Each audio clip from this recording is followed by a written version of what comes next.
It's the Growing for Market podcast. In 2024, we had a problem with our healing chamber and we lost a lot of our grafted plants. So it made it that we actually got to do a side-by-side comparison of grafted versus non-grafted plants. And that's when we had automated environmental controls. And so it was like things were pretty dialed in. And we saw 15% more production on the grafted plants than the non-grafted.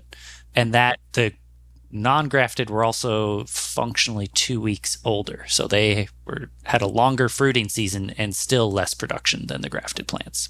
Cucumbers, we even noticed like a bigger difference. I think we had double production on our cucumber plants compared to our non-grafted cucumber plants. It was a small sample size for that one because we had like a horrible death rate in grafting one year for that when we had the side-by-side. So we do all grafted on our cukes and our tomatoes. Hello and welcome to the Growing for Market podcast, where we talk about growing, marketing, and the business of growing flowers and vegetables for local markets. I'm Andrew Mefford, your host and the editor of Growing for Market magazine, proudly celebrating 35 years in 2026 as the magazine by and for vegetable and flower market farmers. If you're enjoying the podcast, just wait till you see the magazine. Go to growingformarket.com for more. Also, if you could give us a follow and a rating, it really helps other like-minded people find the podcast. And now, let's take a minute to hear from our sponsors. It's with their generous support that we can bring you the podcast for free. This episode is sponsored by Nifty Hoops. Nifty Hoops designs and builds high tunnel systems for growers who want dependable results. What stands out is that Nifty Hoops tunnels are complete systems designed by experienced builders with the details worked out ahead of time. That means the core components are included from the start, like end walls, ventilation, doors, baseboards, and double-layer poly, rather than being added later.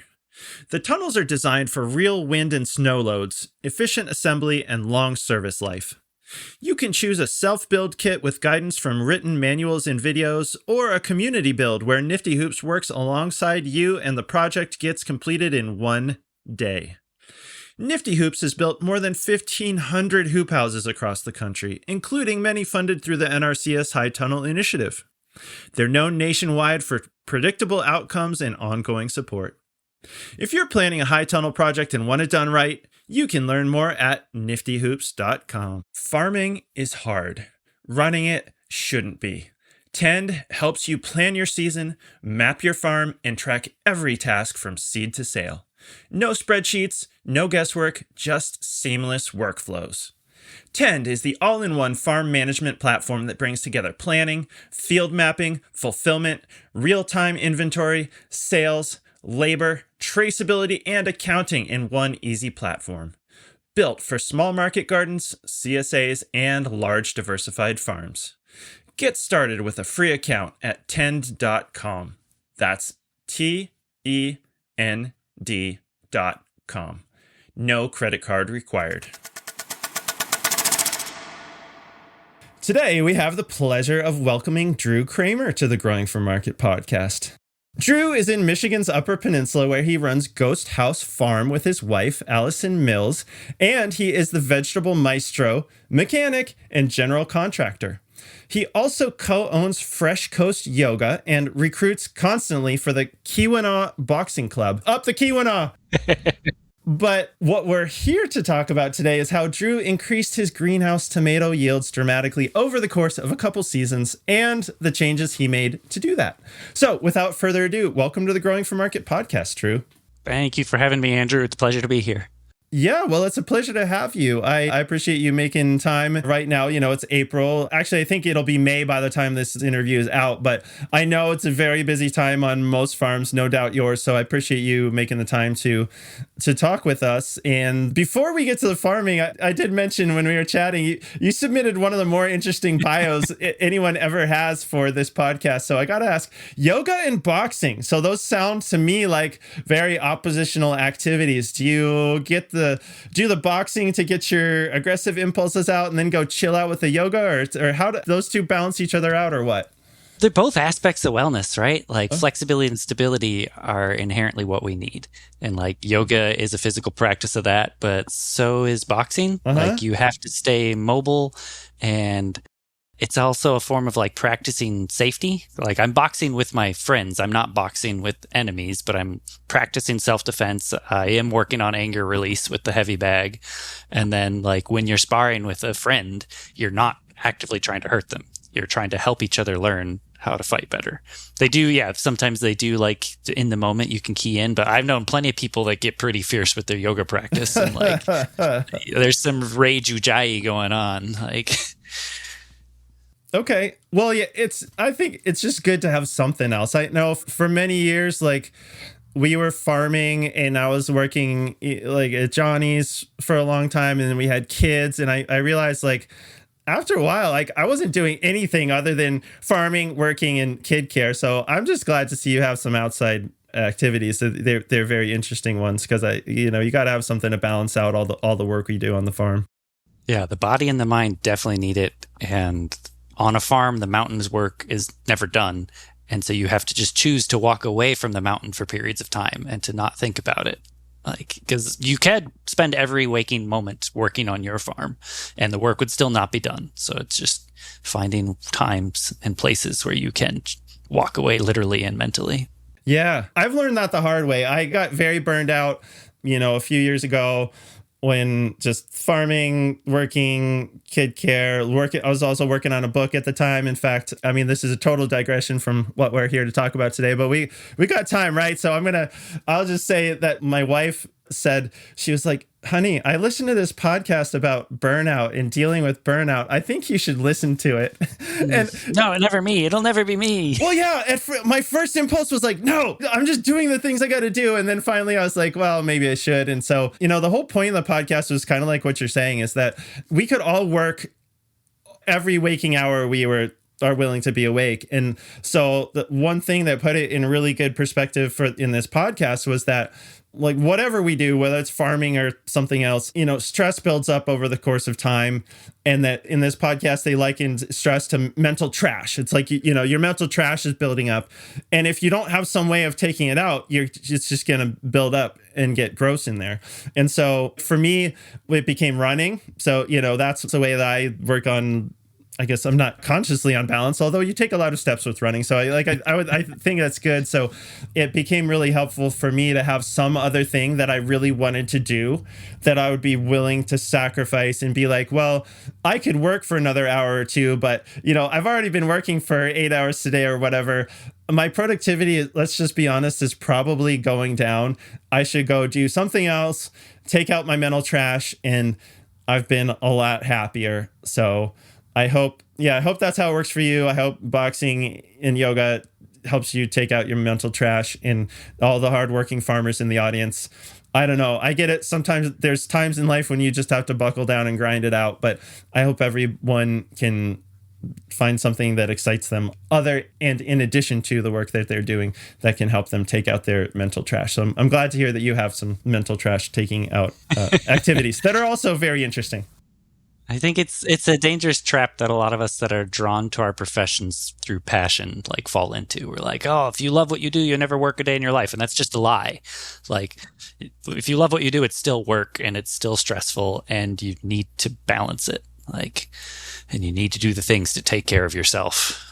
Yeah, you really do. Because farming is obviously hard work, and people got to take care of themselves. I mean, that's funny, actually. I thought about doing a social media post about that old thing about how if you love what you'll do, you never work a day in your life, of like one of those, like, what do you think people kind of posts of, like, it could be love what you do and you never work a day in your life, or love your work and slowly learn to hate it over time. What, like, weigh in, people, which one of it is it for you? Because that's certainly, I know, I'll go ahead and speak for my wife here too. Like, I think that was our attitude when we started out. We were like, we loved it. We still love it. But after doing it as a business for a certain number of years, it just, I guess that's it, is I realized I was doing that almost exclusive, just like working at the exclusion of almost everything else, like hanging out with friends, any like recreational activities I had lost. And so I realized that, like, you really can just, even if you love it, you need something else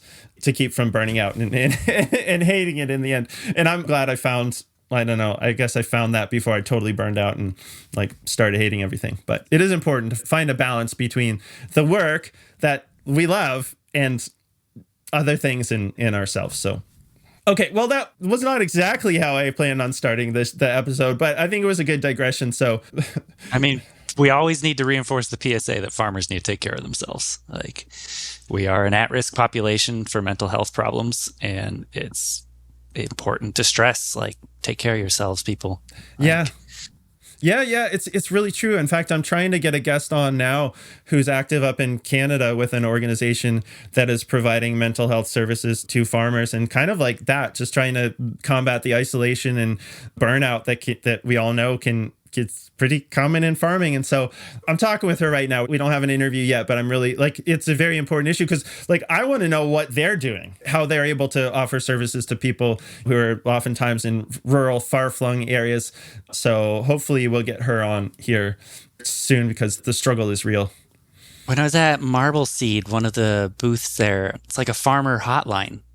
I forget the name of it, but it's a super simple number. And it's just, for any challenges that farmers have, they can call and like get this hotline. I'll send you the info. Yeah. Send it to me because we did actually have an episode. I didn't do the interview. One of our co-hosts, Katie, did the interview a while back, talking with some people who were working through Farm Aid on mental health services for farmers. And they had some hotlines and things like that. I think that's it. I think it's the Farm Aid hotline. Yeah. Okay. In fact, so, I mean, still send me the info in case it is different. I'll definitely try to get that out there to people. But, you know, it's a real issue that we could cover more than once. Definitely. So, Yeah. All right. Well, perhaps more to the point today. Tomatoes. Can you tell us about your farm as far as acreage, crops grown, markets, and all that kind of stuff? Yeah. So, like, I think the regional context is super important too, because we're up in the Keweenaw Peninsula of the Upper Peninsula, which means we get 15 feet of snow every year. It's crazy. But we own about 20 acres, most of that wooded, and we've been farming about a half an acre and then just a single 30 by 80 greenhouse with an attached propagation house / wash pack. This year, we're doubling our outdoor growing space to about a full acre of outdoor beds. And we have a lot of rocks in the soil. We have a rocky, sandy loam. It's very beautiful texture once we take the rocks out. We have a hard pan layer, a naturally geologically occurring fragipan layer, 18 inches to 24 inches down from the surface. So once that snow melts, we have spring flooding. And because it's on the sandier side of a sandy loam, once that spring melt goes away and we get our annual drought at some point during the year, we have problems with really dry soils. It's a fun place to farm. Yeah. I chuckle at the, 15 feet of snow, because I thought we got a lot of snow. We're here in central Maine, and historically, we've gotten about 100 inches of snow a year. So only 2/3 of the amount of snow that you get. Yeah. But it is actually, I feel like it has been going down a little bit. More of our precipitation, just with the climate warming up, more of our precipitation on the shoulder seasons is coming in rain, of course.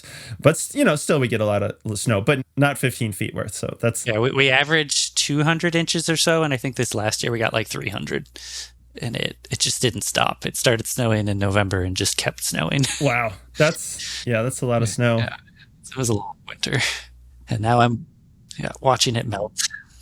You get a lot of snow, but you're essentially out in the middle of Lake Superior, right? Because you're on a peninsula. So do you also get some lake effect? Like, do you have a warmer climate in the summertime because of that? Yeah. We're zone 5B compared to most of the Midwest around us. It's just like zone 4. So like, I got a peach tree right outside my house. Can't have that in Minnesota where I grew up. Yeah. Our winter temps are much milder than like Minneapolis or Chicago or most of the surrounding area because of the lake. We have a beautiful fall. We can usually keep growing outdoors through September. October, it can start snowing. But our springs are a little bit late too, because that thermal battery works both directions. So there's a lot of cold water out there that's still cooling the air. So it's late April. I'm hoping that my snow will be gone in the next 2 weeks, and then that meltwater will be gone within a week or two after that, and then we can start getting in the fields in mid-May.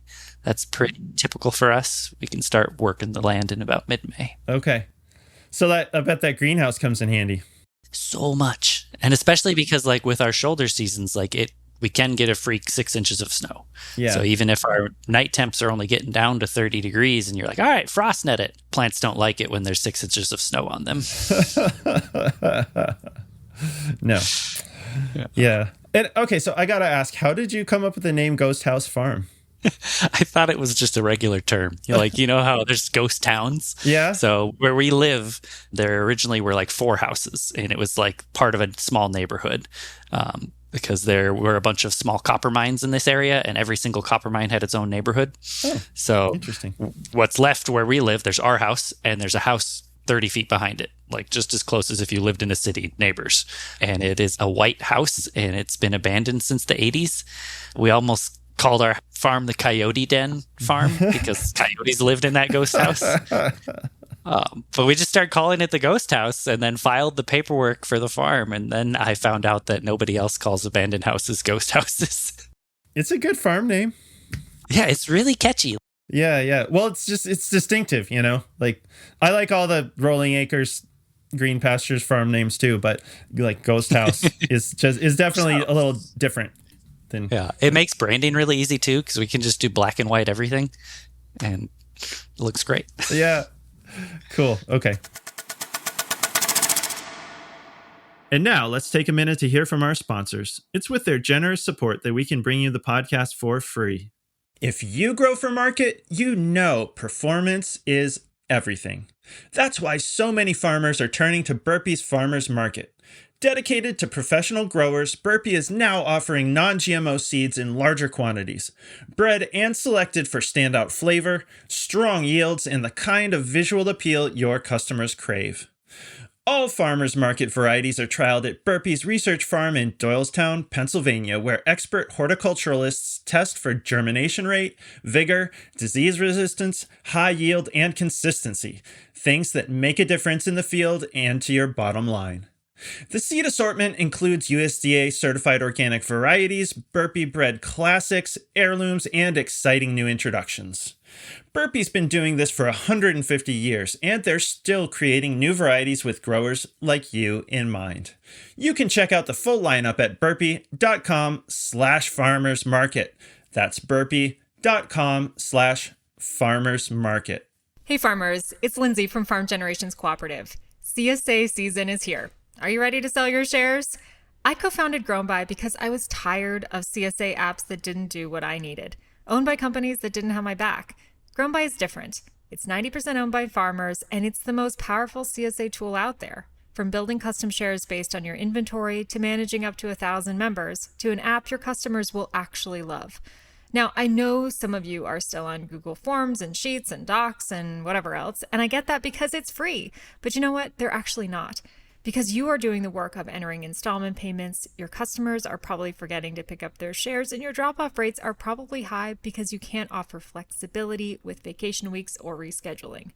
A CSA platform is worth it. You can make your customers happy, and you can focus more on farming. Check out all the ways Grown By can help you grow your farm at coop.grownby.com/farmers. That's coop.grownby.com/farmers. And now back to the show. So the reason that we're talking today, in addition to all the other stuff we already talked about, is because my friend Guillaume over at Arisha, which people don't know, Arisha does greenhouse automation. He said that you had really good luck improving your greenhouse tomato yields, maybe even doubled them. And that's great, and maybe sounds a bit like farmer clickbait to say, like, double your yields. But I know it's possible because we did the same thing early in our greenhouse growing careers. Can I tell you really quickly what we did to double our tomato yields over a few years? And then we can really focus on what made the difference for you. Please do. Okay, because it sounds like the things that we did were like a lower level changes because we didn't have... Like, we were able to double our tomato yields without even like heat and automation and all those kinds of things. So I'll just say for us, it was mainly increasing planting density. Like we went from like the first greenhouse we built, we basically planted tomatoes in it the way that we would out in the field. So we had this 30-foot wide greenhouse that we put 4 single rows of tomatoes in. It's like a field spacing. And so... Yeah. Oh my gosh, I look back at the pictures of that and I'm like, oh my gosh, there's so much unused space in that greenhouse. So we went from 4 single rows to ended up with 5 double rows. So more than doubled the planting density. So you would like to think if you double the planting density, you're going to, double your yield. So I think that was a big thing. But the other things that we started doing were grafting. So that each plant, we got a little more out of each plant. We switched over to mostly greenhouse varieties, which we also found were more resilient to the kind of diseases we were getting in there and got a little bit more yield. And we didn't switch entirely over to greenhouse varieties. Like, we liked growing heirlooms. We had customers who liked buying heirlooms from us. And so, I mean, it's notable. I'll say we usually noticed we only got about half of the yield off of our heirlooms than we did off of our greenhouse tomato varieties. And so, like, that's an example of something we could have kept going. If we were solely focused on yield, one obvious thing that we could have done to raise those yields even more is to cut out the heirlooms, go all greenhouse tomato varieties. But, at the time we were selling at farmers markets, and in addition to liking the heirlooms ourselves, our customers liked them. Unfortunately, we couldn't charge twice the price that we were charging for the greenhouse varieties, even though we were only getting half the yield. But, just in principle, we could have kept increasing yield by getting rid of the heirlooms and increasing ventilation along with the increasing density to keep the plants healthy as we increase that density. I think those were the keys. And we truly did double our yield. So, I mean, I think the first year that we grew tomatoes with that setup in an unheated greenhouse, we got about a ton of tomatoes out of the hoop house. And then after a few years of implementing all those changes, we were getting over 2 tons of tomatoes out of a hoop house like that. Yeah. And that's not even, people might be thinking like, that's not even that much yield. Like, yeah, we definitely didn't, that was before we even got into heat and good climate control like you get with an Orisha or other greenhouse automation system. So I'm definitely not saying like we solved it. We're like at the peak. I was saying like we are getting there. Then those are the things that we did. But so to ask you about what you guys did, I'm just curious, in the beginning, did you start talking with Guillaume because there were production challenges that you were looking to solve, or just thought you could get more yield out of your greenhouses? So I think I first heard about Orisha through one of your podcast episodes. So I think it was either in 2023 or 2024. And in 2023, we had a lot of flooding in the greenhouse. And then after that, we had disease issues all summer long. Oh, yeah.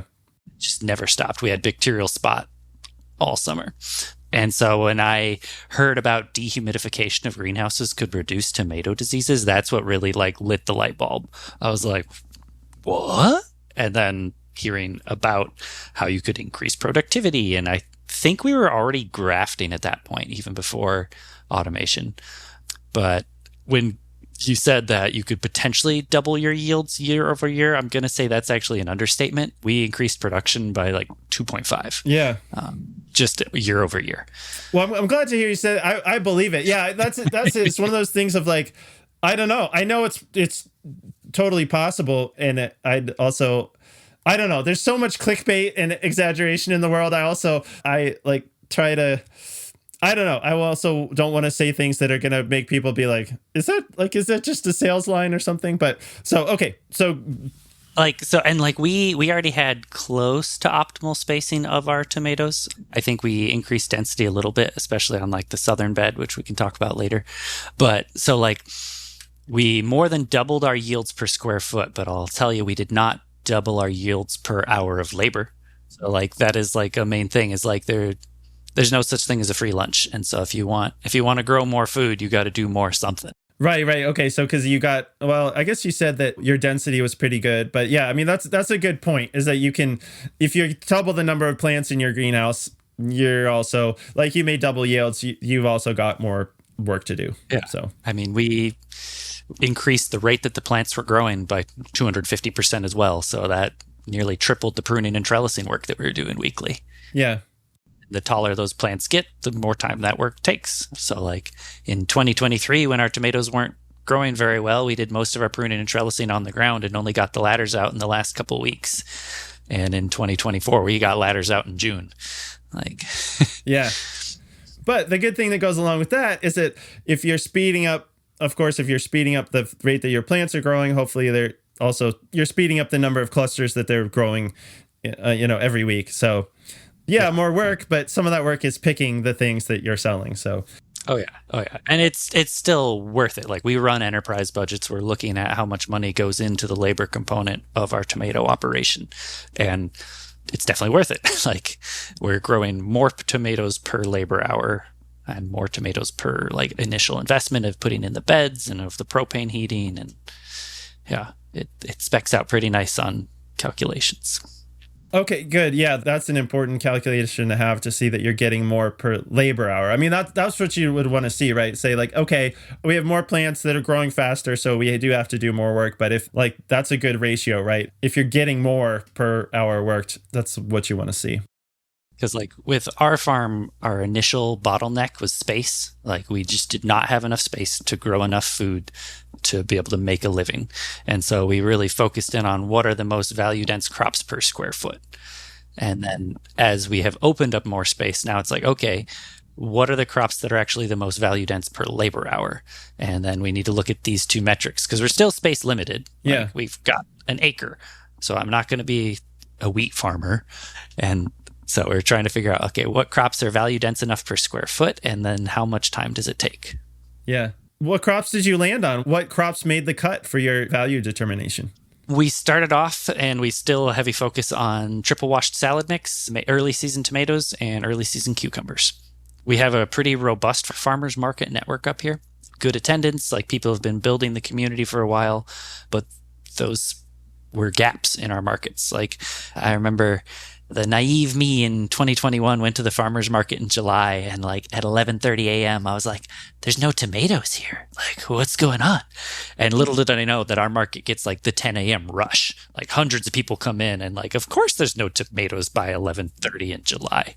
Like, but it's, yeah, we tried to go in and see what was missing in the local sphere and what could we supply that also fit those like value considerations.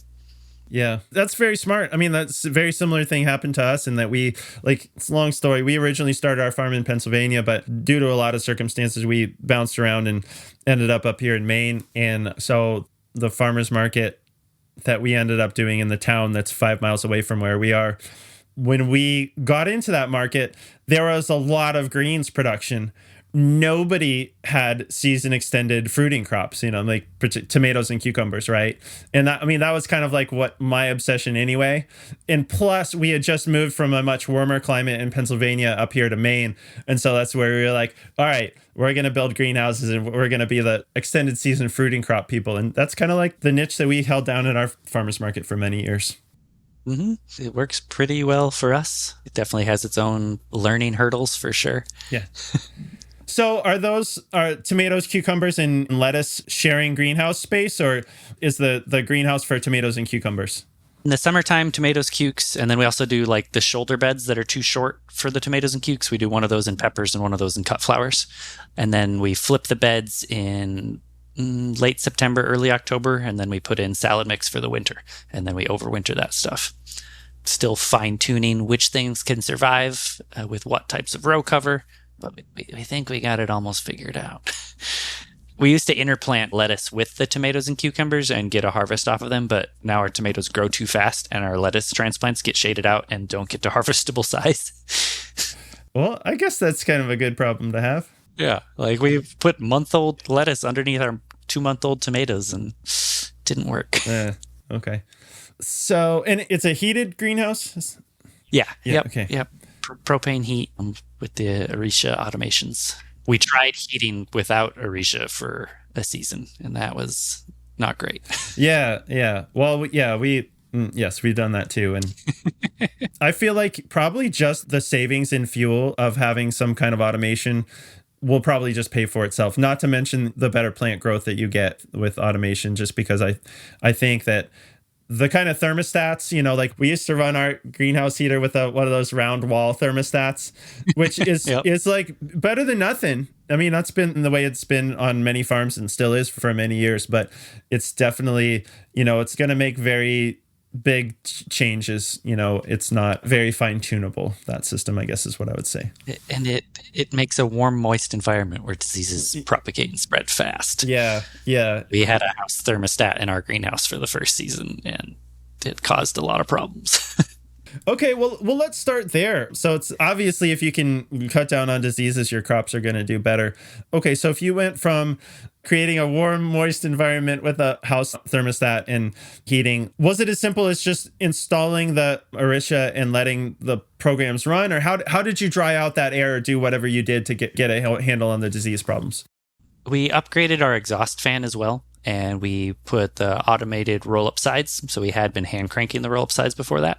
And so the way the system works is if it knows it's too humid, it'll vent out that warm, moist air and then draw in fresh, cold air and then heat that up. And because of the way humidity works in the air, that gives you relatively drier air. And so do cycles of that. And whereas before, the heater only functioned if it was cold, and so that moist air just stayed inside all the time. And so the system coordinates the balance of bringing in fresh air, opening up the sides, and running the heater and doing that dance. And then doing that dance not only when it's too cold, but also during the day if it's chilly outside and it's not chilly in the greenhouse, and like deciding when to open the sides, how much, when to run the fans, and how much. Doing all of that juggle to keep your plants in the optimal 10-degree window for that particular hour, for that particular month, for that particular stage of growth, and if it's sunny, cloudy, or partly sunny. Yeah. Yeah. Okay. Yeah, that definitely checks out with our experience too, because I know our greenhouses were very humid before they were automated, and we would get botrytis, which is also known as gray mold, just forming on like any wounds on the plant, or even the blossoms. We would see the blossom of the tomato as it was forming. One other thing that would happen is that things in the greenhouse are just stickier when it's more humid. And so what we would notice is that when it was really humid in there, the blossoms would stick on the developing fruits, and the blossoms would also get botrytis sometimes because they're dead. Like once they've done their job and the tomatoes pollinated, of course, the petals fall off. And so people may or may not know, so botrytis is really good at attacking dead or dying plant tissue. And so the tomato flower petals go from being a living part of the plant to, I guess you would say, senesced. They've done their job with the plant, and so then they want to fall off. But when it's really humid, they would actually sometimes stick to the tomatoes. Because it was humid, they would get botrytis, and sometimes that botrytis would actually work its way back into the tomatoes themselves. So that was like a twofer for us when we started drying out the air, is that not only did the blossoms fall off more reliably, but they also didn't get botrytis. So whether they were stuck to the fruit or had fallen down on a leaf below there or something, like we would get a lot of botrytis infections where tomato petals would fall onto a leaf, get botrytis, and then the botrytis we would get these botrytis spots on the leaves where like I thought of them as little zombies, like flying around the greenhouse, just spreading botrytis. And so that's one thing that we noticed, is that we had less of them sticking to the fruits and less of them getting botrytis once we dried out the air in there. Okay, so I think maybe it's worth pointing out here, if people don't know this or haven't thought about it, that one thing you're talking about with drying out the air is how that warmer air has a more moisture holding capacity. And so just the act of taking that air and heating it up will actually reduce the relative humidity. Like if it's this, even if you don't vent it, like, I mean, what you're talking about of heating and venting is the ideal situation. But even without the venting, if you just turn on a heater and heat up the same body of air, the relative humidity will drop because you've increased the moisture carrying capacity of that air when you heat it up. And so that's one thing I noticed when I look at our Orisha system, is it has temperature on there, and it also has the relative humidity of the air. And you'll notice anytime the heater comes on and the temperature starts going up, that the relative humidity will drop. And it does that, all day long. It just goes like that, of heating the air up and the relative humidity dropping, and then cooling off, and then the relative humidity will go up again, which is why it's so important to do what you said as far as both heating and venting some air. Because, ultimately, if you're not also opening the vents on your greenhouse, it's just going to seesaw all day long. And the air will stay humid. And I think one of the best things about automation is that it's very hard. I find it very hard as a grower to turn the heat and the vents on at the same time. Because even though I know it's a good thing, it's counterintuitive, right? Because you're like, I'm blowing all the heat that I just paid for right out the vents, but it's definitely worth it well, I mean, it sounds like you think it is. I think it is, as far as being able to control that humidity, because you will spend doing heating and venting at the same time. You'll spend more money on propane or whatever your fuel is, but your plants will grow so much better, and you'll have so much less disease too. It's one of those things. It's worth it to pay for a little bit more fuel to get the air dried out, which is also, it's also just hard to do with any degree of precision, right? As a human, you could be like, theoretically you could manually flip your heater on, manually open your vents, and monitor the humidity and let them run until it comes down. But nobody has time for that, Well, and like as a human, you cannot keep the temperature window of your greenhouse as precise as an automation can, especially like it's usually not fully sunny. And so the sun's hiding behind a cloud and the sun's coming out. And I watch my roll-up sides. I'm tempted to actually take a day off sometime and just watch them. But I look at my graphs occasionally and I see that my sides have gone up and down hundreds of times. Yeah. And I can see that my temperature has stayed between 70 and 75 this whole time.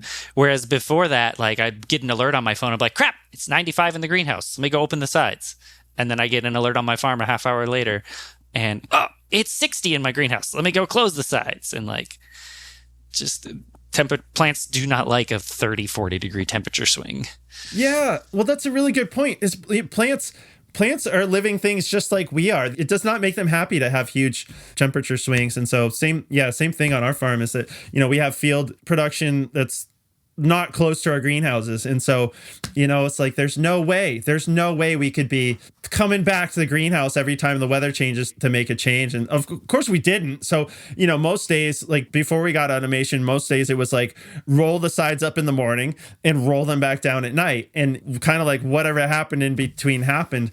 And so it is really nice to know that there's a little computer brain there now that's, like you said, making those little adjustments all day long. And it's not even like rolling up all the way and rolling down all the way. It's like making adjustments all day long to promote, the airflow to respond to like, oh, the clouds went in front of the sun. Okay, let's roll the sides down for a while.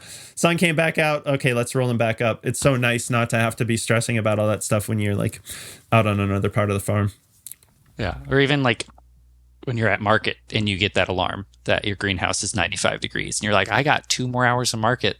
I hope I still have a crop when I get home. Like, that's not fun. Yes. Yeah. Almost every year we would have, even beyond the tomatoes and everything, we would just have greenhouse disasters as far as, like particularly with seedlings. And, we didn't realize how sunny it was going to be, or, they don't get the weather forecast 100% right. And so most years, that's one of the reasons that my wife still has a nursery business, is because we would, not only is it a good business model that a lot of farms have, is to sell seedlings in the springtime, but we also would grow, twice as many of a lot of the things that we needed, thinking like, well, if we have a greenhouse disaster, then hopefully we still have enough the plants that our greenhouse needs.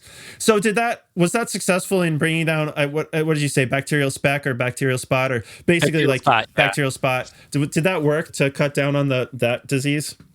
Yeah, we had one variety of tomato that still had some bacterial spot in 2024, but none of the other varieties did, and that one had less of it than the previous year. And I assume there was a pretty high bacterial load in the soil from how bad it was the year before. Yeah, that does sound like it. And in 2025, we didn't have any disease issues. We had the occasional botrytis on like a leaf stem that had been snapped off and there was too much leftover material. But we actually found, even when that botrytis sometimes had moved from the leaf stem into the vine, we could carve it out with a knife and the vine would dry off and heal and recover. So I don't think we lost a single vine to the botrytis, even though we would occasionally have like a spot of it moving in. Yeah. Okay. Well, that's great. Yeah. That is a great tip. People definitely can, if they see a botrytis infection, can do like kind of like carve it out. I don't know if people, obviously it helps a lot if you have dry air. Like it sounds like it succeeds a lot better, right? Because of course, if you have really humid air, like I know we had at certain times, there's also like, if you see those little botrytis, if you see a botrytis forming on, damaged plant parts or the tomato petals or whatever, if you see that gray mold, you know that that's putting off spores. And so there's spores landing in wounds on plants are particularly susceptible to botrytis, and is going to develop if you've got a wound and there's spores and it's humid. Whereas, like you're saying, if it's dry, you're giving the plants a fighting chance to heal that wound before it gets infected with botrytis. Because like we tried with bacterial spot, like removing all the leaves that had spot, which apparently does not work. But we would like go in every week and just be taking out all these damaged leaves, and then my indigo cherry drops would just be a stem with fruit on it. And so it's fun to know what interventions actually do work sometimes. Like, oh, I can just carve away the diseased material and the plant will likely make it. Yeah. But not all infections are that generous. No. In fact, if I did hear a tip one time, a grower told me that if you take root shield powder, which is acceptable for organic production, he told me that if you have botrytis, for whatever reason, you're not able to control humidity and things are going poorly, he recommended carving out the botrytis infected wound like you were mentioning, and then rub a little root shield in there. Because I guess whatever root shield is can work against botrytis, because there's not really... unless they've come out with something new, there's not really a spray or anything. I mean, besides the fact you don't really want to be spraying in a greenhouse in the first place. I would see that this, in most cases, like a last resort. There's a lot of reasons you don't really want to be spraying in a greenhouse. But even if you loved spraying in a greenhouse, my understanding is there's not really a product that's effective against botrytis. And so that's one of the reasons why botrytis is such a problem, is because it's more or less endemic, like it's such a wide plant disease. The spores are basically everywhere, but then also there's not really anything, there's no botrytis spray or anything that I'm aware of. So you're kind of left to deal with it with cultural methods, as far as like drying out the air and good sanitation and all that kind of stuff. Okay, so you dried out the air and your automation system is controlling the heat and syncing up the vents. And so I'm gonna just assume that probably the heating and venting made your tomatoes grow a lot faster, like you were talking about. Are there any other changes that you think contributed to them growing so much faster? Yeah, irrigation. We used to run just like timers, and we would run it for like an hour at a time. And then harkening back to our sandy loam, if you water for an hour at a time, most of that water just goes down and away. It does not stay in the top soil. And so we started using Orisha to irrigate, and then they even improved their software year over year. So now their system modulates the irrigation based off of the month, the number of hours of daylight there are in that month, the stage of growth of the plants. We tell it how many leaves each plant has, because that affects how much water they're uptaking. And then if it's sunny or not, or partly cloudy. And so like open up the system and it's like, oh, it watered for 11 times today for 1 minute and 13 seconds. So precision watering. We have almost no fruit crack issues, like the fruit's hardly ever splitting. And once the plants are established, we almost never have signs of drought stress or overwatering. The first few weeks, it takes more hand-holding because the baby plants don't have roots set up in the ground yet. So we still go around and hand water the baby plants for the first couple weeks. And then sometimes, like as they're getting their roots set, we have to tell Orisha to water more, because it's like, oh, you only have 4 leaves, and so you only need 10% of your water. And it's like, well, the soil is still evaporating, so let's do a little more. But it's got a feedback mechanism in the software now where it like asks you like, oh, how is your plants doing? Maybe you need to water more if they look like they need water.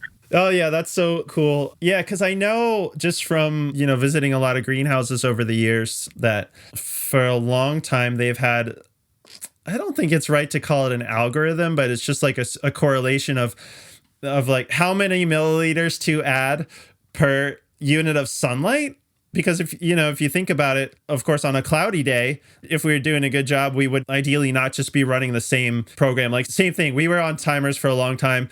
And a lot of times, what I would do is just look at the weather. And if I saw it was going to be cloudy all day long, I would just turn the timer off or put it on rain setting or whatever to make it not water, and figure that the previous day's irrigation would probably bring it through the day, because if plants aren't going to use nearly as much water as when it's cloudy as when it's sunny. But yeah, it's so much. I don't know exactly what program they're running to do the irrigation at Orisha, but I mean, it's kind of nice to not need to know, it's like that's, most of the automation systems.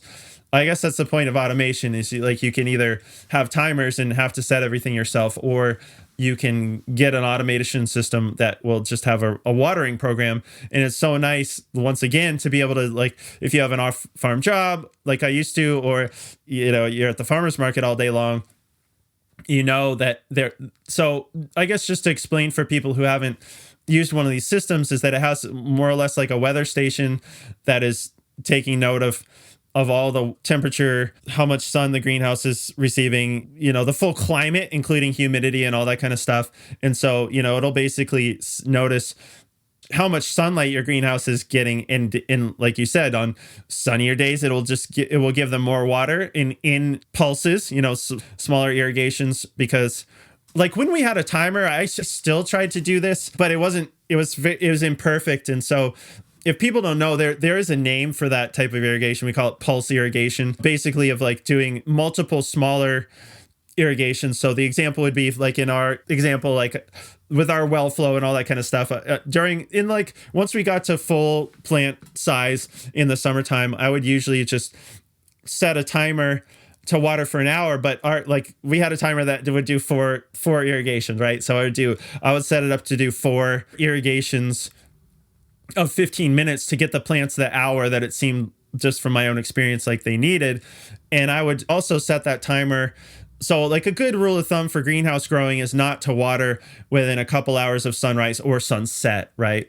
And that's, like you said, that's going to help with the splitting, because you only want to, particularly tomatoes, you don't want to put water on the tomatoes when they're not using it, when they're not actively respiring and basically being hit by the sun. And so that's why we would wait until at least a couple hours after sunrise to start those irrigations, and we would stop irrigating, let's say 2 hours before sunset, because we didn't want water pooled at the roots when the sun went down, because tomato plants, they try to bank, when they have extra water, they try to bank it in the fruits, which is what will cause that splitting. And so we were able to grow varieties that I think of as pretty prone to splitting, like a lot of the heirlooms and things like Sun Gold and stuff like that. We are able to grow very split susceptible varieties by just breaking up those watering into pulses of irrigations instead of just one big hour irrigation. So, I mean, that's a tip right there for people. If people aren't automated, it's like you can do some of this stuff without automation. It's going to be even nicer, like you said, where it's breaking it up like even more throughout the day and really only applying it when it's sunny. So you can do you can probably have less split fruits. Like if you're having problems with tomato splitting, just by getting a timer and breaking your however much water you think you need to give your plants up into multiple irrigations over the course of the day, avoiding the beginning and the end of the day. But then, like automation is just going to do it even better, since it's going to be in response to the environmental conditions.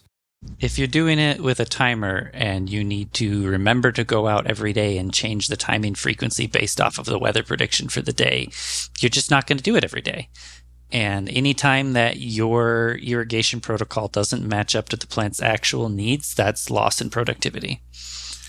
And so like you can increase your productivity of your greenhouse by doing pulse-based irrigation on your own with a timer, and you can do better with an automated system.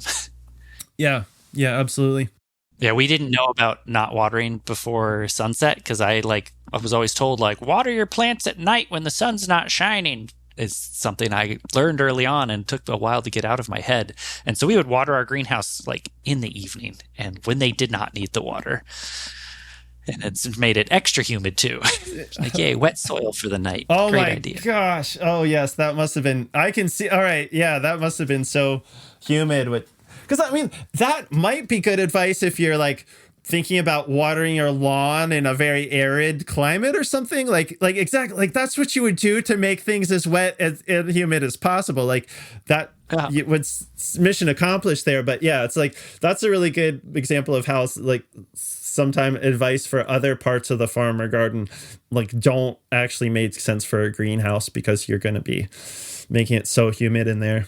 In fact, I have a guy, actually a good friend right now. I won't say who it is. I'm sure he listens to this podcast. And in fact, he had a farm down in Texas. And so this was like 15 years ago when I was working at Johnny's, and part of my I mean, my main job was to run trials on tomatoes in greenhouse tomato varieties, but also if I would just help troubleshoot people's problems when they like called up and, were like, oh, I'm having such and such a problem. And so, yeah, I get this guy from Texas who was like having the worst tomato splitting problems I've ever seen. And, I was like talking to him about what he's doing. It all like made sense. And finally I was like, what's your watering situation like? And he was like, I water every 2 hours, 24 hours a day. And I was like, well, there's your problem. And so sure enough, he stopped watering at night and no more split tomatoes. So yeah, that's a good example of that. Although, you may know this, Drew, but I'm just going to point this out for, other people, is that there's a really good reason not to overwater even crops that aren't going to split, like cucumbers, for example, just because in addition to the splitting issue with tomatoes, when there's standing water on the roots of a plant is when they're most susceptible to root diseases. In fact, like you'll notice this, maybe not with your sandy loam, but people will notice this in like out in the field. Like if you have a low spot or a poorly drained spot in a field and you get a big rain, especially if there's standing water, how sometimes like you get a big rain and you can see where water's pooled. Well, if you have root diseases like Pythium or Phytophthora or anything like that, it will tend to start in those low spots because that's what a lot of the root diseases that our plants are susceptible to, they are more able to attack your plant in standing water. And also because, the plant's not very happy because the roots are basically drowning when they're sitting in standing water. And so that's why people will notice that out in the field and same thing. So, what we were just talking about not wanting to overwater the plants and not have standing water at the roots, it's especially important with tomatoes with the splitting issue, but it applies to all crops. Like if people are overwatering and noticing root diseases, they'll tend to notice less root diseases if they can have more drying between irrigation events. So just want to put that out there for people. It's not just tomatoes that they want to like be judicious about with the watering about. I mean, like even leafy crops like lettuce, you'll see less bottom rot and all, all the rots that happen. There's a few different ones that actually look similar and can be hard to tell apart, but you'll have less of the rots that start at the base of the lettuce and like can end up rotting the whole plant if you just like let things dry out from time to time. But everybody loves picking up rotten lettuce. It's just such a nice texture. Actually, it's really funny here, like in the States, people usually display their lettuce like what I think of as right side up with, the leaves of the lettuce up. A lot of places in Europe, they'll display it the other way over with the bottom facing up. And I always wondered if that was... Yeah, that's where the damage is going to be if it's there. So yeah, I wonder if it was like people, like, almost like a way of the farmers showing their customer, like it's healthy, buy it. Yeah, no slimy bits here. Yeah. So another thing, like I'm just thinking about what we were talking about, both how hard it is to run the heater and the vents at the same time, but also how important that can be for the disease aspect. But I'm guessing that probably also made your tomatoes grow faster because... Yeah. Okay. Well, like one thing, like in addition to solving a lot of disease problems, if you can dry out your air, like one thing that some people don't think about too much is that plant respiration is passive, right? We got these lungs. We can pull the air in and push it out. Right. Whereas plants don't have lungs. Newsflash, so plants, really the only control they have is to open and close the stomata, the little holes in their leaves that exposes the interior of the plant to the air. And that's why when it gets too hot, plants will close their stomata to try to keep from losing moisture too fast. But the point is that if you've got that really humid air built up from, like heating your greenhouse and not venting some air, is that if your greenhouse is anywhere near 100% relative humidity, your plants are not transpiring, right? Because the plants depend on there being a differential in the amount of humidity outside of the plant. They depend on the air outside of the plant being able to take on some more moisture to respire. Right? Because, there's an unbroken chain going from the stomata of your plants all the way down to the roots, right? And so really, like the way that your plants are able to draw moisture out of the ground you might know this, but I just want to say this in case people don't realize this, for their plants being able to breathe, essentially, is that there needs to be some room for some moisture in the air for your plants to be able to respire. Because it does, if your plant has opened the stomata, it wants to exchange some moisture, it wants to let some of that moisture that originally came from the roots out so it can draw some more moisture up from the roots. It needs to let some of that moisture out of the stomata. And so, of course, if your greenhouse is 100% relative humidity or anywhere close to it, it can open those stomata, but no moisture is going to come out. And so people may have noticed this and not even know what they're seeing. Like, I would notice if we had a few overcast days in a row, the plants would kind of start to look weak and start to look yellowish. And part of that is because they're not really cycling. They're not able to, if you have these humid days, especially if you're heating and you're not releasing humidity, the humidity can get very high in your greenhouse. And, you'll notice condensation everywhere, which isn't good for plant diseases either. But those plants aren't, if the humidity is really high in your greenhouse, it can't, your plants can't let any moisture out through those stomata, which also means if they're not letting moisture out through their stomata, it means they're not bringing new moisture in along with fertility and all the other stuff. You need to keep a conveyor belt going in your plant, essentially, of moisture leaving the plants through the stomata in order for them to be able to draw more moisture up. In fact, that's what I mean about a conveyor belt, is that it's the moisture leaving through those leaves that's creating a suction inside the plant for it to be able to draw in more moisture through the roots. And so that's question for you, Andrew. Yeah, that's why people will notice their plants slow down in addition to lack of sun when it is really humid. Yeah, Drew. So does that moisture cycle tie into their air exchange? Does that affect how they're taking in CO2 and giving off oxygen? Does it affect that rate? I think that is actually a different system. I'm not 100% sure, to tell you the truth. I think there's one system, where they're vapor exchange and a different one for gas exchange. Yeah, because although I'm glad that you brought that up. Actually, we should ask Guillaume about that. But the reason I say that is because, that brings up another very good point, is that when, because we, before we had heat and automation on cloudy days, particularly in the shoulder seasons, we would keep those greenhouses closed up tight, to thinking we're conserving, we're not getting very much heat on this day. Let's conserve as much heat as possible. But also what happens is, I think one of the things you're getting at is that plants, they also need carbon dioxide. And so when you have a greenhouse that's packed full of plants, and they're, you got to think of carbon dioxide like fertility that they take out of the air. And so if you have a greenhouse full of plants that are essentially eating the carbon dioxide out of the air, that carbon dioxide will also drop over the course of the day. Yet another good reason to vent that air, because the replenished air will be higher in carbon dioxide, because once again, plant growth will slow down or stop as the carbon dioxide level gets depleted in the greenhouse when you have it closed up tight for a long period of time.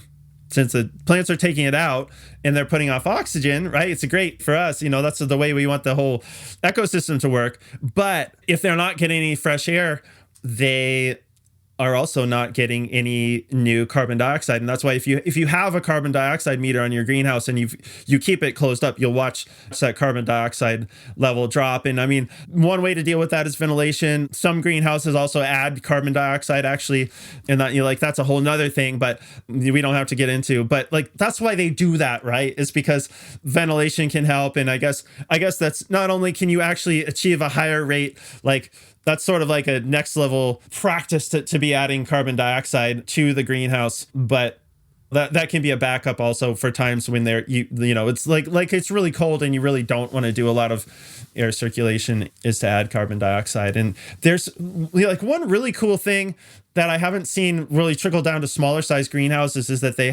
there is some technology to scrub the carbon dioxide out of fuels that people are burning. But I actually want to check on this and see if there's any movement on this, because the last I heard, it was a pretty big unit that, you basically have to have something. It's a really cool idea. If you think about one of our problems right now is we're putting too much carbon dioxide into the environment. Wouldn't that be amazing?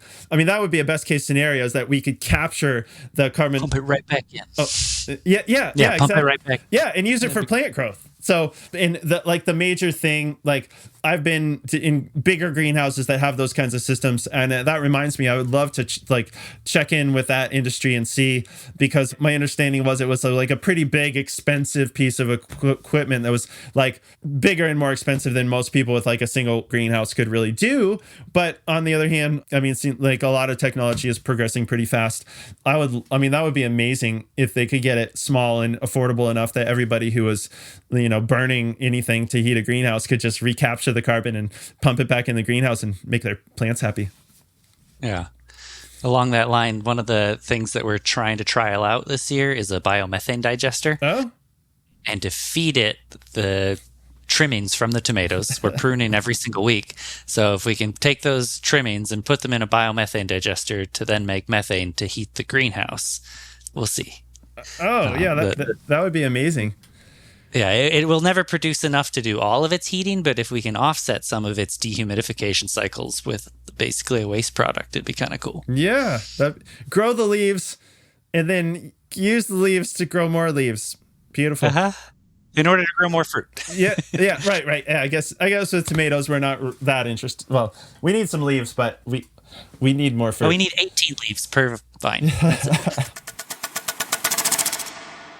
And now let's take a minute to hear from our sponsors. It's with their generous support that we can bring you the podcast for free. Kate here from Foraged and Sown. Tanner Johnson, Theo's Harvest. Emily at Frayed Knot Farm. David Morkel from Morkel Meadows. Having healthy transplants is really important. And since we started using tilth, our plants look so much better. Year after year, just makes everything easier. The release of the nutrients in the compost base, we find the amount of juice perfect. They're coming out of the nursery so much faster. Germinate well, but also build really healthy rootstock. Healthy plants, whether they're just staying in the cell trays for a couple of weeks, or if the plants are staying in pots for a couple of months. We are able to have a little bit more flexibility in when we get the transplants out. Seedlings can last a lot longer in the trays without having to add fertility. I just can't say enough. And that's what tilth soil is for us, is it's that top tier tool, and it's been exactly what we need it to be. It's been forgiving. It's been scalable. It's just been a great partnership. It's been a total game changer. We're super grateful for the work they're doing at Tilth.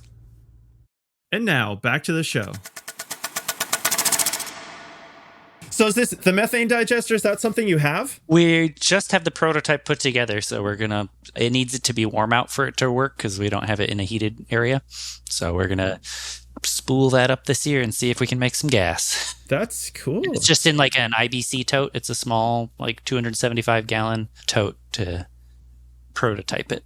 Is that a commercial system that you bought from somewhere? Or?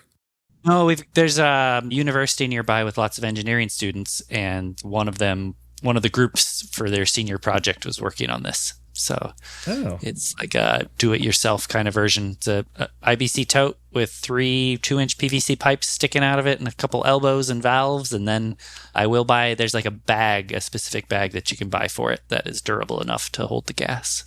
Oh, interesting. Because is it propane that's actually methane? Or am I... So propane is like a natural gas product, and methane is like often a byproduct from like animal manure and stuff. Yeah, okay. And like very large agricultural facilities will have biomethane digesters to make because methane is also, like 40 times more potent as a greenhouse gas than CO2. So if you can have operations that are already creating methane and then capture the methane and then burn it for heating applications, the CO2 that then is released is less potent of a greenhouse gas than the methane that would have been produced. Okay. But when you get into like the huge industrial scale agriculture, there are other ramifications of running these giant biomethane digesters. So it's not a technology without problems. Yeah. Okay, because that's what I think I've heard of dairies. They'll have digesters and stuff like that. Okay. Yeah. Because sounds like what you're describing is smaller scale, more appropriately sized probably for a lot of our listeners than what they're doing at dairies and things like that.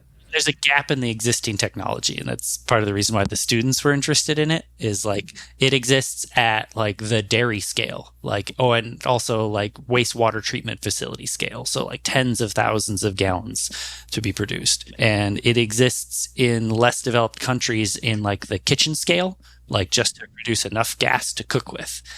But there's nothing in between. and it's generally not available in the United States at the small scale.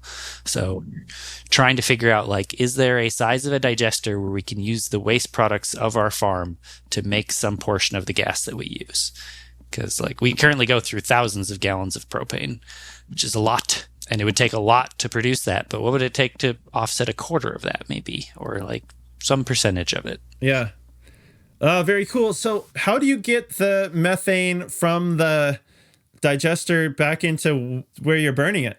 They have like bag collection systems. And so like the piping comes out of the digester and you collect it in a bag, and then you could detach that bag and then pressurize that to put it back into a burner. So it's a pretty small technology retrofit to change something from burning propane to burning methane. I don't think I haven't looked into the engineering specifically, but I think it's a fairly small tweak to make your everyday propane burner be able to burn methane. I don't know what quantities of methane we actually are talking about, what quantities of storage container to make this feasible. Yeah. Still figuring all that out. Yeah. Whoa, that's very cool. Let's do another interview in a year or two, and when you have some like feelings about this technology, and because I'm very interested in this, because I'm a big greenhouse nerd. I love greenhouse growing. My biggest problem with greenhouse growing is just how much energy it all takes, right? And so I figure, but I also figure that making things more efficient is just the way everything's going. Like, even people who don't care how much carbon they're emitting, like most greenhouse growers I talk to, labor is the number one input and energy is the number two, right? So even if people don't care about how much they're burning, they can see they can save a lot of money. So I feel like the price people are getting for tomatoes hasn't really changed a whole lot for many years. And so I feel like the tweaks that are happening, on the greenhouse industry side of things a lot of them are just efficiency things. It's like the price we're getting paid hasn't changed a whole lot. So there's a lot of effort into making things more efficient, which is the way the industry needs to go. So that's very exciting. I've never heard of what you're describing. I'll be very interested to see how that works out. Yeah, it's definitely early stage of figuring out if this is feasible. The appropriate technology doesn't currently exist. Can it exist someday? Because like we do care about the greenhouse gas emissions of our farm. I'd like for humans to be able to live on this planet for a few more generations at least. But like, when it comes down to it, when we started farming and we were space limited, tomatoes and hothouse crops were the most value dense thing we could grow. And so like the question is, I want to make a living farming. I want to feed my community. I couldn't do that without a heated greenhouse initially with the design parameters of my space. And so is it worth it to make my living farming if it means I need to burn this much fuel? And like, how do I weigh those different considerations and the value of small scale farming? Big question. Yeah. Well, no, I think you're wrestling with a question that so many other growers are, of course, because I got 2 kids. I definitely worry about what state the world will be in by the time they're adults, let alone their kids. And so I don't know. I know what you mean, because almost no industry, like I'm sure if we thought really hard, we could think of some industry that doesn't use fossil fuels in some way. But that's the state that we find ourselves in, is that they are hooked into almost every facet of our lives. And so, I think the question at this point is, how do we make everything more efficient and potentially eliminate, with an eye to elimination, as much as possible. But in the meantime, we got to grow. So, yeah. Well, and like, as a small scale grower, most of us go into this for values. Like, we're not becoming farmers because we want to get rich.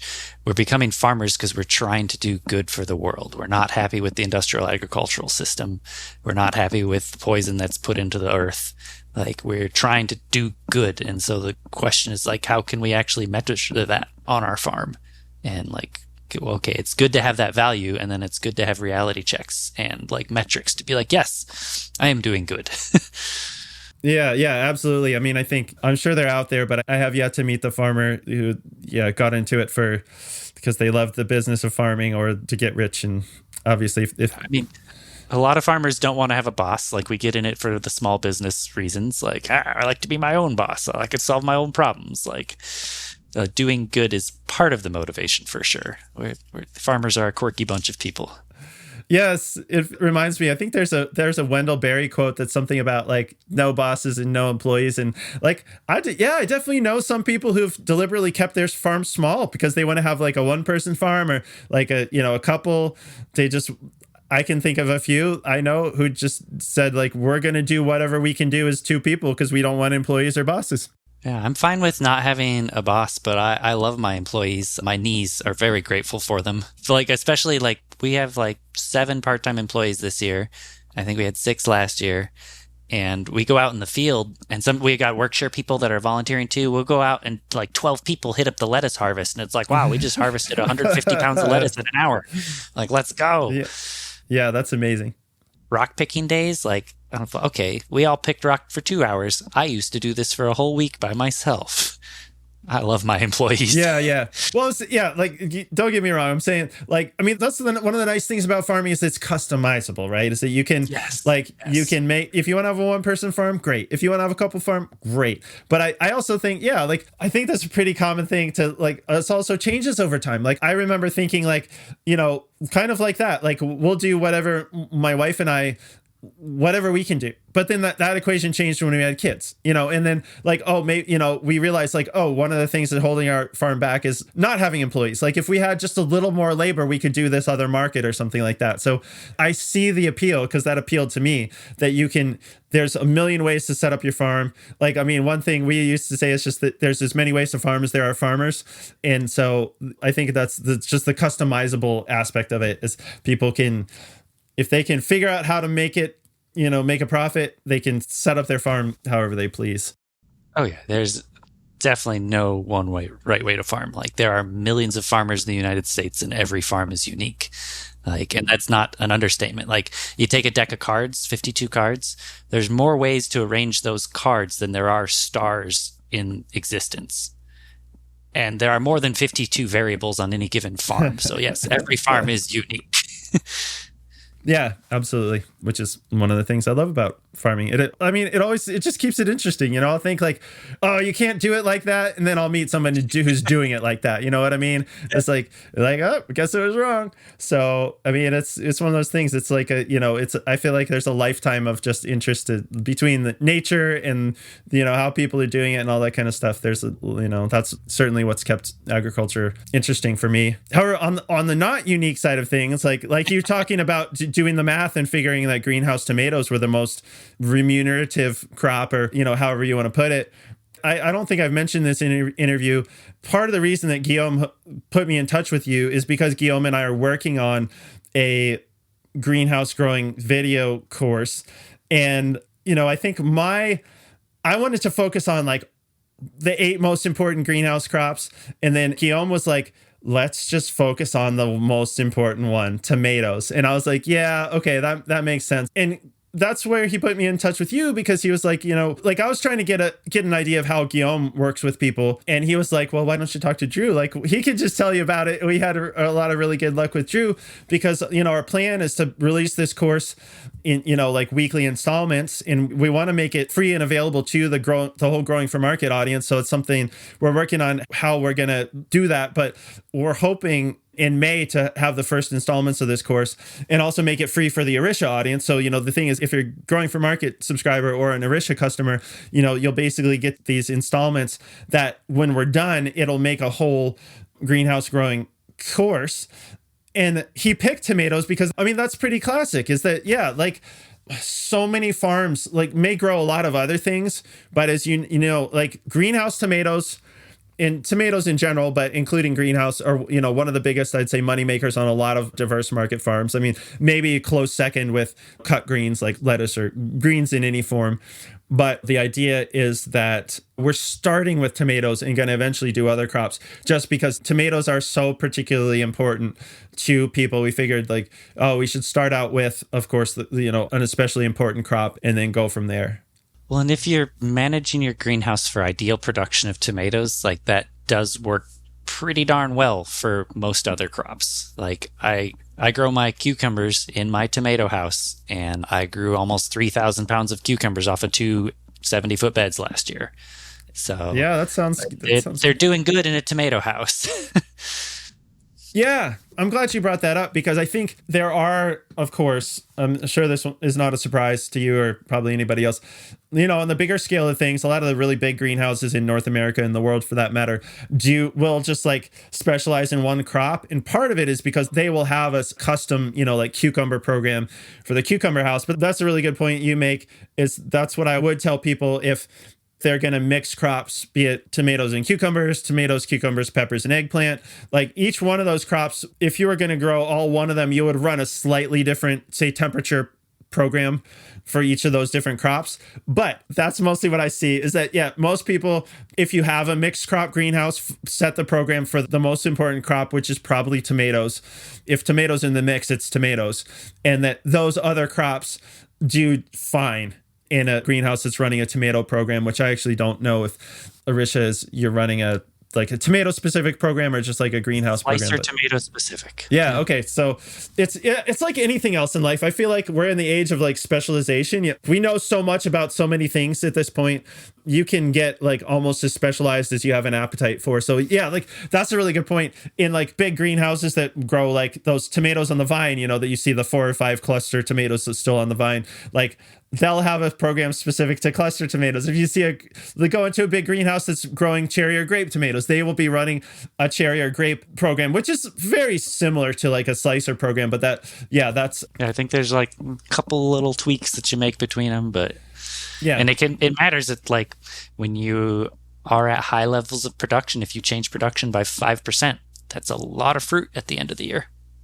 Yeah, that's a really good point. Because once you've optimized all the other stuff, like, like I was like the stuff that we optimized in the early days of like, once you like get the right number of plants in there and have ventilation worked out and stuff like that, like hopefully you've raised your numbers a lot. And so then like that extra 5 or 10% or something like that would be the icing on the cake. Or like an interesting thing about grafting actually is that I would say that grafting, like, I mean, I'm a huge fan of grafting. I ran a bunch of trials when I was working at Johnny's of grafted plants versus ungrafted plants. And I mean, there's times when like the grafting isn't good, but all my trials, the grafted plants always out yielded the ungrafted plants. And I'd say that grafting also is a technology that makes a bigger difference the rougher your conditions are.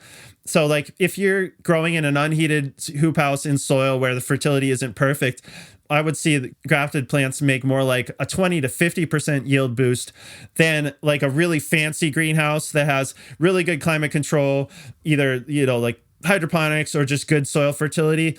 They've almost like, you're getting probably more like a 5 or 10% yield boost out of grafting. But so you might say, like, why would they go to all the trouble of grafting if they're only getting that extra 5 or 10%? Well, it's because they've already optimized everything else. So it's 5 or 10% of a very big number, right? And so that's why there is kind of like this law of diminishing returns where the fancier and more dialed in your setup is going to get less and less benefits from grafting, but it is augmenting an already big number. So that's why most of the people who are growing in big greenhouses, tomatoes, are still grafting those plants, even though they're only getting like 5 or 10% more out of it.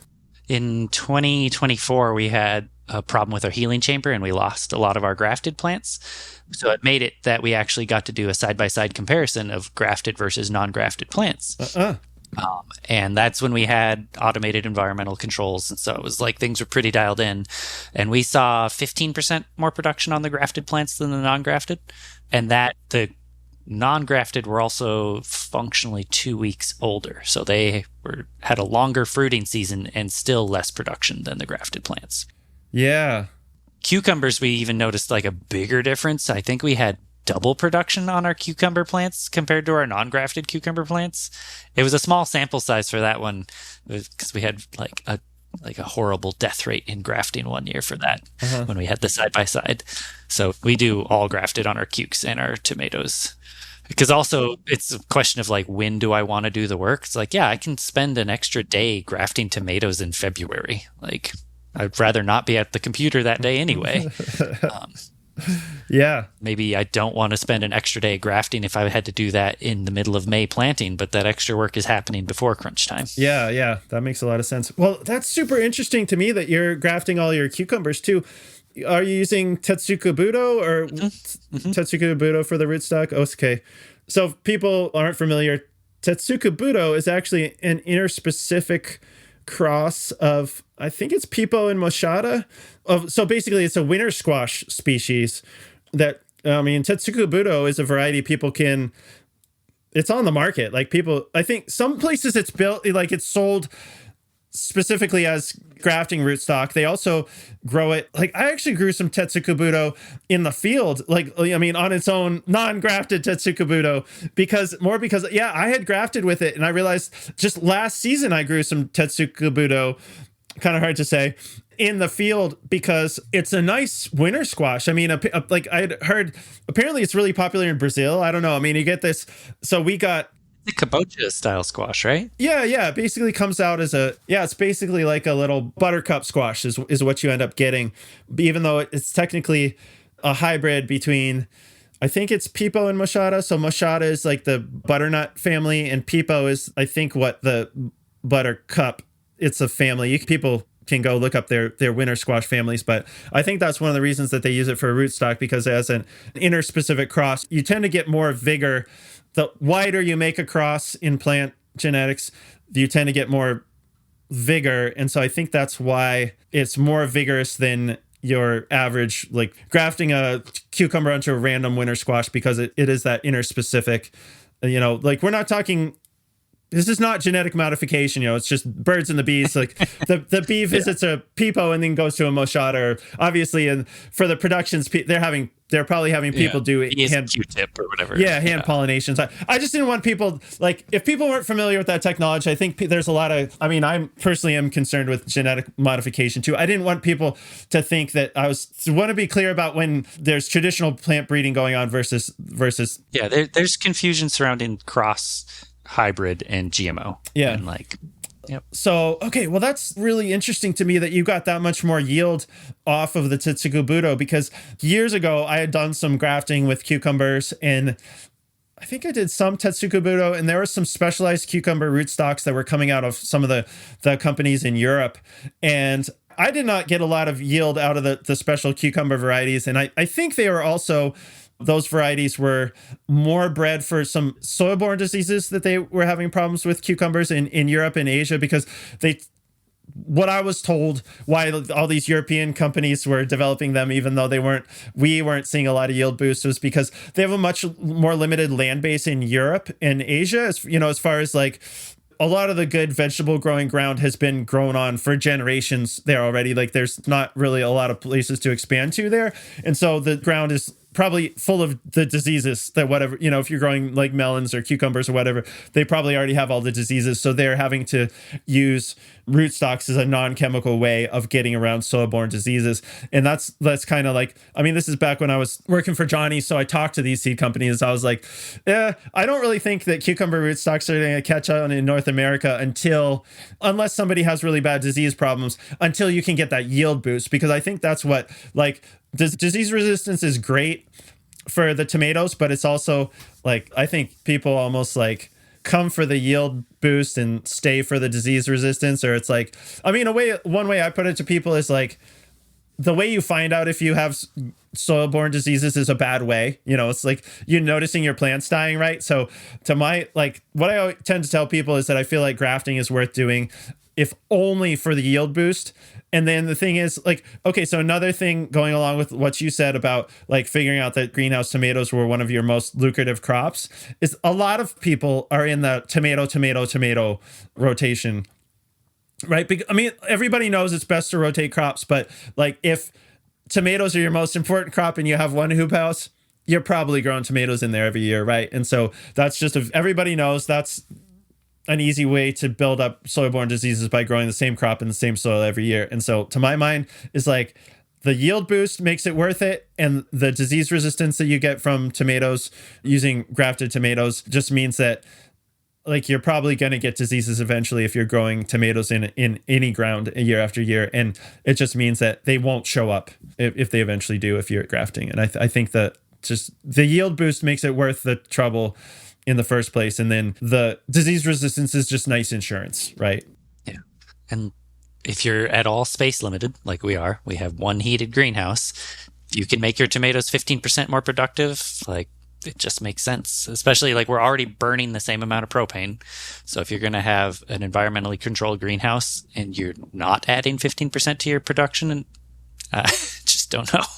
Strong advocate for grafting in a controlled environment greenhouse.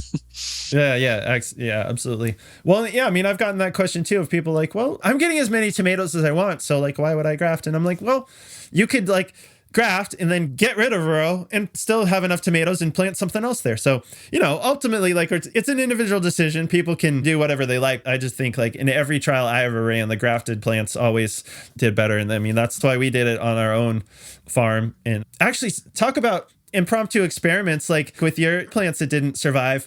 We converted over to grafted plants in the greenhouse pretty quickly, but we were unconvinced on the benefits of grafting in the field. And so one year I was going to graft. We mostly stopped growing large fruited tomatoes in the field because it's so, we're up here in Maine, we have such a short season area. I feel like temperatures start to drop off again by, big, like beefsteak fruits take so long, like 60-ish days to mature in most cases, right? So I felt like we were already starting to cool off at the end of the summer by the time like our large fruited tomatoes, were starting to ripen it. So I felt like it was not really economic to grow large fruited tomatoes in the field anymore. So we had already pretty much switched over to growing just cherry tomatoes and grape tomatoes out in the field. And so one year I tried to graft up a bunch of our cherry and grape tomatoes. And I forget if some of them, if we had a disaster and some of them died or what, but whatever the case is, we went in, we planted the field with part grafted tomatoes and part ungrafted tomatoes. And one thing that we noticed is the plants just had a much stronger and resilient constitution, because what happened is when we started to have those cold nights at the end of the season, the cherries and grapes that weren't grafted really slowed down all of a sudden. And it's like the grafted cherry and grape tomatoes just kept going until it got really cold. And so that, like that was one, that probably helps build up those yield numbers. Like, I mean, granted, in a heated greenhouse, you're making the temperature right, but like, just like, as far as like things, that was one thing that we noticed that we didn't necessarily anticipate, was just how much longer the grafted plants kept pushing fruit after the optimal field conditions had passed in the fall than their ungrafted neighbors. So once again, loving the grafting. So I wanted to ask, when you started doing all the automated temperature control in your greenhouses, did you notice any changes in quality, like the amount of number ones versus number twos or anything like that? Or is it just volume? Yeah, well, we don't have many problems with splitting. We have very few problems with blossom end rot. So when do we get number twos? We get so few number twos, like almost everything that comes out of the greenhouse goes to market. Okay. We have a small pile of tomatoes, but usually that's because somebody dropped it on the ground. And we're like, all right, don't sell tomatoes that have been dropped on the ground. We did, when we had the bacterial spot issue, that made the plants that had those cherry tomatoes tasted really watery. They didn't have much flavor to them. So since we don't have problems with that disease anymore, we don't have that issue of having a flavor problem. And our tomatoes taste great. I didn't like tomatoes until I was like 20 years old, and then I tasted a farm fresh tomato. I don't eat tomatoes for like 7 months out of the year because it's just not where they taste like watery disappointment. Yeah. So like there's no decreasing quality for increasing the health of the plants. Okay, well, at the very least, that's good to know, since in most cases, people are choosing a farmer based on how good it tastes. Yeah. Most of our sales are, I guess farmers markets are about half of our sales. And so it's people who are choosing to be repeat customers because they like the taste of our food. Yeah. And we mostly grow like high loom varieties, so varieties that are like bred from heirlooms, but then with disease resistance as well. I think, let's see, we keep tweaking it a little bit year after year. Yeah, what are you growing? This year we're growing Longbolia. I think that's the pink tomato we're growing this year. We had been growing Damsel, but its production numbers weren't up there. We grow Hot Streak. A lot of commercial growers don't seem to grow Hot Streak. It's an orange and yellow striped tomato with a good disease resistance profile. prolific producer, delicious, and looks amazing on the table. We have trouble selling funny looking tomatoes with our markets. People are like, oh, a yellow tomato, a black tomato, But the striped tomato, people love the striped tomato. People love the classic red tomato. So we're going to give Rebelski another try this year. We had been growing Ruby Dawn, but Ruby Dawn's production numbers didn't stay. It produced kind of early and it petered off for us. We gave Rebelski an unfair shot in 2023. That was the year our greenhouse flooded. And our Rebelskis were in a wetter patch of the greenhouse and were literally underwater for weeks. Yeah. And they never recovered from that. And I was like, these Rebelskis, they're so weak. They can't grow after being drowned for weeks. So we're going to give them another shot as our red slicer. Couldn't take it. You're off the island. Well, that's good. Rebelski is one of my longtime favorites. I like it a lot. I think it's got a lot of the things you would want in a greenhouse tomato as far as the right disease resistance is. I think it's really pretty. I think it's prettier than a lot. You've grown it before, but for the people who may not have it, it has a nicely ribbed top, whereas a lot, the thing that I liked about Rebelski is that it had all the disease package you would want for a greenhouse tomato, as far leaf mold in particular is one thing, was very important for us, but it had a nicer look, and that varies by market too. Because I know some markets want a smooth tomato. Our markets seem to appreciate, I like the slight irregularity of the look of Rebelski with that ribbed top. And another thing is, I thought the flavor was actually pretty good for Rebelski is a true greenhouse tomato, but I think it's kind of it's also kind of atypical for a greenhouse tomato as far as the ribbing. I think that's part of the Rebelski. It's not a coincidence that it has rebel in the name. I think that's one that was kind of atypical for greenhouse tomatoes. As far as a greenhouse tomato goes, it's a little bit of a maverick, but actually I liked Rebelski a lot. I still do. And I definitely, so the interesting thing that you're mentioning of it not being able to hack it after it got flooded out, in fact, I added Rebelski to the catalog I trialed Rebelski and I added it to the Johnny's catalog. And I have talked to people who don't like it, and I'm totally respectful of that. But one of the things about it is it's a very strong tomato. And so there's this whole group, we kind of call them high-tech varieties or Dutch varieties versus lower tech or Spanish or Mexican varieties.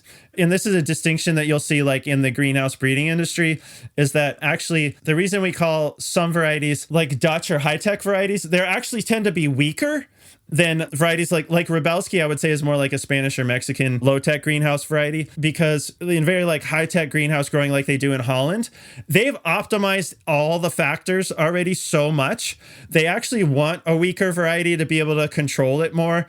Because the very strong varieties, when you have everything fertility and temperature all optimized, they can get too vegetative, right? The stem will get really thick, the leaves will get really big, and that all comes at the cost of fruit production. If anybody's ever grown a tomato in a volunteer tomato in a compost pile, and that they're all leaf and no fruit, that's what's going on. And so Rebelski has a tendency to go a little too strong for, Dutch style growers or who have everything really optimized. And so I talked to some people who don't like Rebelski because they said it got just too vigorous on them. And so that's why it's interesting to me. It couldn't survive the flood, but I do wonder, because you're definitely with your Orisha system, you're definitely approaching high tech, and because there's this whole market, in the industry, they'll call them low tech or Spanish or Mexican varieties, not because both cultures speak Spanish. It's because there's this think about it, in Holland, it's not real warm, there's not a whole lot of light through a lot of the years, and so they build these very high tech, the tall glass greenhouses that people will see, if they've seen pictures of Dutch greenhouse growing, whereas in the southern Spain, you can Google Earth it, the province of Almeria in southern Spain, you can see the greenhouses from space.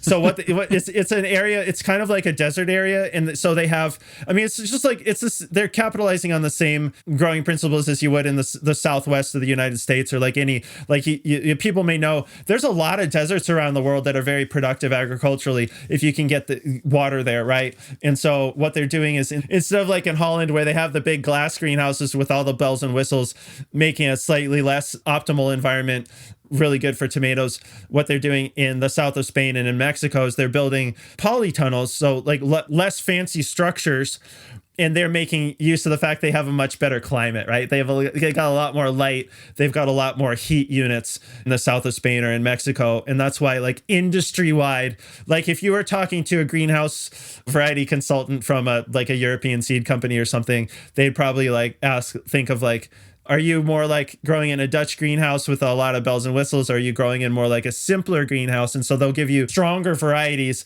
that are stronger growers, like Rebelski, for one of those, for the simpler polytunnels, because things just aren't quite as optimized. They don't tend to have as fancy climate control situations. And so if you can't give the plant the best atmosphere possible, that's stress. Just like we were talking earlier about, like, plants don't want these huge temperature swings. Like, well, if you're relying more on your natural environment to give the plants that, and you're not controlling it precisely the way that Dutch greenhouse growers are, your plants are still going to experience that stress. Like, say, when you have a cold night, like a lot of deserts have cold nights and warm days.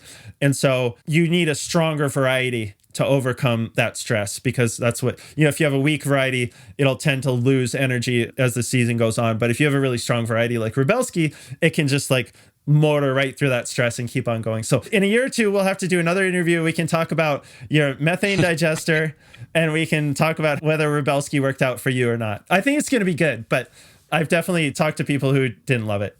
Yeah, it comes highly recommended from a lot of people. So we'll see if drowning it for weeks on end was not a fair trial. It never recovered. Yeah, it was maybe a little too much with the whole drowning. Well, I mean, that kind of brings us around, and actually that's really the questions that I had prepared for you. So I want to ask if there's anything that I should have asked you, or I mean, particularly about the greenhouse, like anything else you did. I'm thinking like that's, if you were able to increase your production by 2.5%, I mean, like, that's amazing. Like, that's all anybody can ask for. Is there anything else that contributed to that, or anything else you want to say before we let you go? 250% was the starting point. Like, we're still increasing year over year. So like, our slicer tomatoes now produce 350% more than they did compared to 2023. So like, and we're up to almost 5 pounds per square foot, and we're trying to hit 6 pounds per square foot this year. We were at just around a pound per square foot with slicers in 2023. And that was still like, we were one of the better tomato producers in the area. Like, so pretty, like, our tomato production wasn't abysmal compared to standard, simple tomato growing methods. So it's, you can keep improving. Lots of incremental improvements, always learning, always trying to figure out how to make it just a little bit better, 5% better every year. Yeah, there's a lot of leeway there. I mean, like, people's yields are all over the place, but like, kind of like we were talking about earlier about how that keeps it interesting. It's like, every year there's a new variety, there's a new technique, and then of course the weather throws those curveballs. So, some years the weather may take a chunk out of that yield, but, I feel like that is one of the interesting things about playing the game, is that every season is a different chance. And to this year was good, but I wonder, let's try this new variety or try this new thing that I heard about, see if that brings it up or brings it down. And, it's just like a continuous learning and improvement process, which keeps it interesting for me. Yeah. We're trying a new yellow cherry tomato called Star Lore. The seeds were like $2 a seed or something. It's crazy. But we only bought, Yeah, that's pretty expensive. But it's, I mean, like, I don't know, it's worth it. As long as the variety is good, it's worth it, because I know most farms, and keep in mind, I don't work for a seed company anymore. So, like, most farms, the seed budget is not a huge part of the whole. And so it's like, if, think of our seed budget's like 3% of our budget. Yeah. So I get it. It can be hard to spend like $1 or $2 per seed. But, one way I tell people is try things, right? Because I've talked to a lot of people who are growing like big beef or, like whatever their favorite field variety is in the greenhouse. And so I'm like, okay, don't take it from me. Do a little trial, buy a packet of those expensive greenhouse seeds. And it's like, if let's say you're getting big beef for like a quarter a seed, I don't know what the price on big beef is anymore. It's a quarter a seed, dime a seed or something like that. And you're paying $1 a seed, even $2 a seed for a greenhouse tomato. Well, if that greenhouse variety can be 10% more productive, Or an even bigger thing, at least, is like we had this honeymoon period where like the first 3 years that we grew in a greenhouse, we didn't get leaf mold. But I think this is pretty, like there's leaf mold and a couple other diseases that aren't often seen in the field that are like very common in greenhouses. But once after, I think it was the third season, when we got leaf mold, we just got it every year.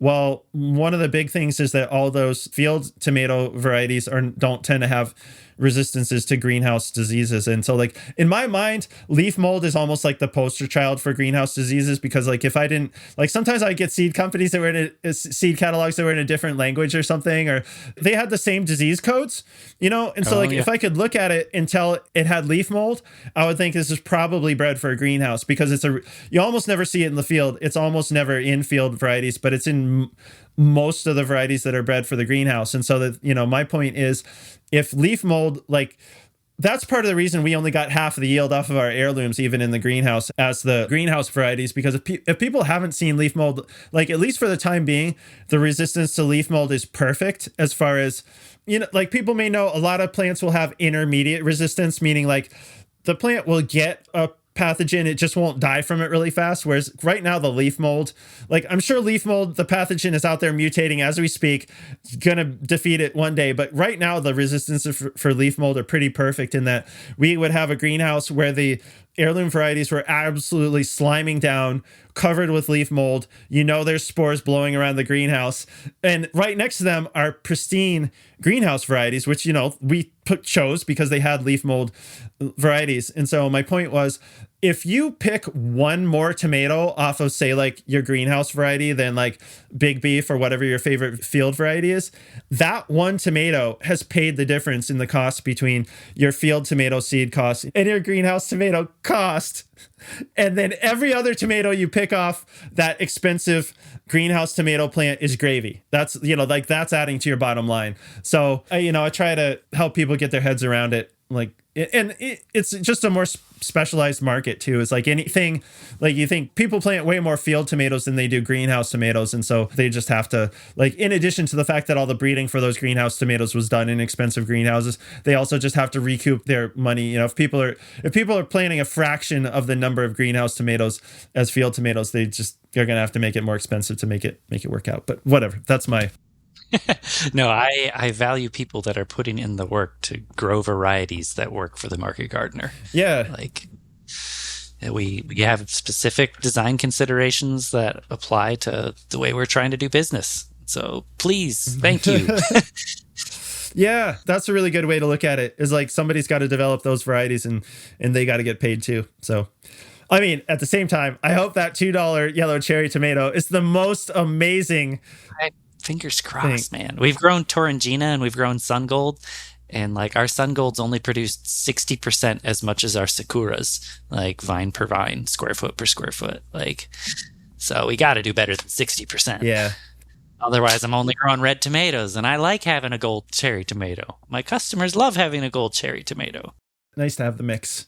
Oh yeah, Sakura that's a great variety too. So, which is so interesting, because I tend to think of Sun Gold as a very vigorous variety. You know, like I mean, I think it is. Sun Gold's a great variety, but it's, you know, like I don't know if it's growing in a greenhouse. Sakura, just like the greenhouse genetics out yields it. I mean, like in fact, that kind of reminds me of a quick story for you. So, like in all those trials, I did many trials of that, like I mentioned, of grafted tomatoes versus ungrafted. And so one year is sort of like a ringer, or like I wanted to try to just dispel the notion that rootstocks aren't special, that they're just like a really vigorous plant. And so I was like, I don't know, like Sun Gold's really vigorous. And so I did one trial one year where I used Sun Gold as one of many rootstocks, and it wasn't very good as a rootstock.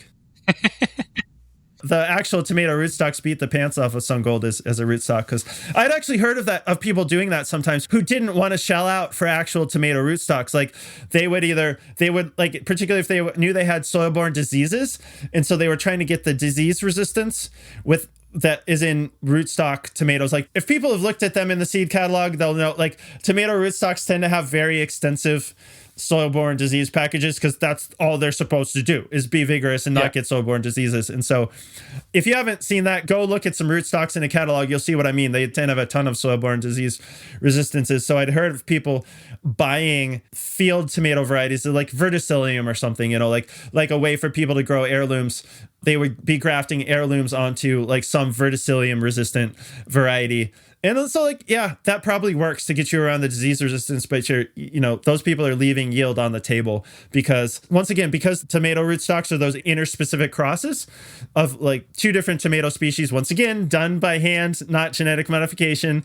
They have a ridiculous amount of hybrid vigor because they have interspecific hybrid vigor. It's the mule effect, people. I don't know how many people are familiar with mules these days, but people, like one of the things about mules is because mules are an interspecific cross. So that's a very good example of an interspecific cross, no genetic modification needed.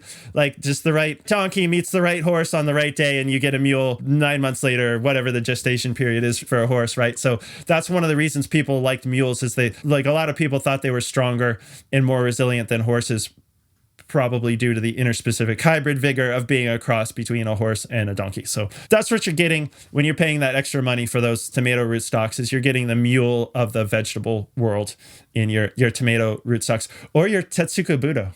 So, yeah. Okay.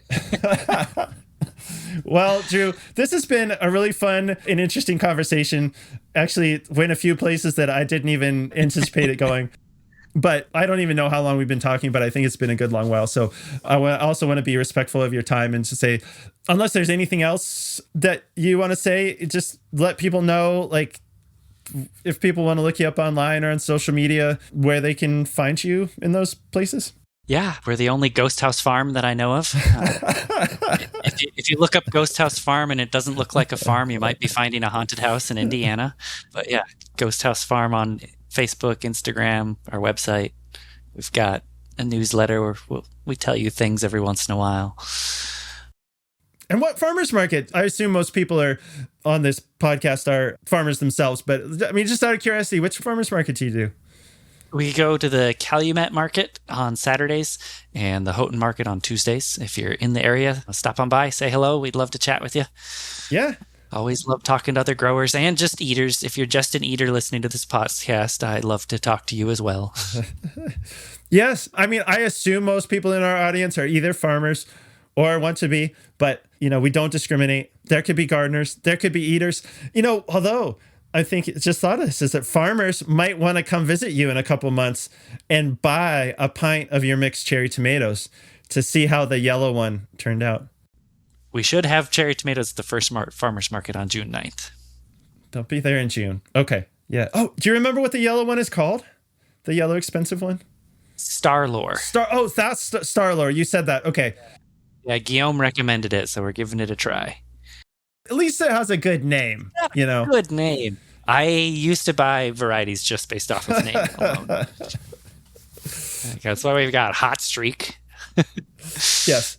Well, and now you've probably whittled the ones down that don't live up to their name. So. Yeah, you keep whittling it down every year and then try something new and suddenly you've got variety bloat. Yeah. All right. Starlore, first of his name. Okay, well, so they can come. Yeah, if people are up on the UP, or maybe they're just going up there to visit, they can come by and try the Starlore and find out if it lives up to its name. Back to full circle conversations, the lake makes it so much more temperate here in the summer. Yeah. So like everybody else gets like 100-degree heat waves. It's like 85 here, and we're complaining. We're like, it's so hot. Like it's rarely above 85 in the Keweenaw. It's secretly an amazing place to vacation. Don't tell anybody. Keep it secret. People already know, though. I mean, isn't like the peninsula? Is it? Am I wrong? Since COVID, people have been vacationing here more because when people switched to doing like shorter distance vacations, when they quit traveling overseas or just going across the state, that's when our tourist numbers really jumped. Because like Lake Superior is gorgeous. We've got tons of waterfalls. We have tons of natural beauty. Like it's cheaper to vacation here than most other parts of the country. Like we have a burgeoning food scene. Like I mean, it's awful. The Keweenaw is terrible. Nobody wants to come here. It's far from everything. Yeah. Stay away. Don't. Okay, because I thought I had heard of people, vacationing up there, which I didn't know if that was part of who you're selling to in the summer. But yes, don't. Yeah, take it from Drew. It's terrible. Don't go up there. All right. Well, thank you so much, Drew. I've really enjoyed this conversation. You are awesome. Thank you so much for sharing all this stuff with us. I really appreciate it. I think our audience will too. Yeah, it's been a genuine pleasure, Andrew. It's been great getting to know you, getting to hear about your experiences, and I'm really honored to be on the podcast. We are honored to have you because it's I'm always blown away by how just like sharing the people in the GFM audience are, and certainly applies to you. I've really enjoyed hearing about what you're doing up there. And so thank you. It's been fun. All right. Thanks. All right. Take care, Drew. Thank you for joining us for this episode of the Growing for Market podcast. If you've been enjoying the show, please consider giving us a follow and a rating or a review. It really helps others find the podcast. For more tips and tricks from farmer to farmer, check out our magazine at growingformarket.com. Whether you're a commercial grower or just want to grow like one, subscribe to Growing for Market magazine for the nitty-gritty of growing, marketing, and the business of market farming. We publish 10 issues per year with articles written by experienced farmers on topics ranging from tools and techniques to farm business operations and marketing. If you've been listening to the Growing for Market podcast and haven't yet checked out Growing for Market magazine, we've made a change so you can try the magazine for free. We've added a free month to the beginning of all first-time subscriptions. Try out the digital or paper magazine for a month, and if it's not for you, cancel within 28 days and you'll never even get billed. All subscriptions get you a year of the magazine, plus 150 downloadable back issues from the last 15 years and over 1,700 archived articles. With digital subscriptions starting at just $39 a year, head on over to growingformarket.com and subscribe today to benefit from over 3 decades of writing by farmers, for farmers, in Growing for Market magazine.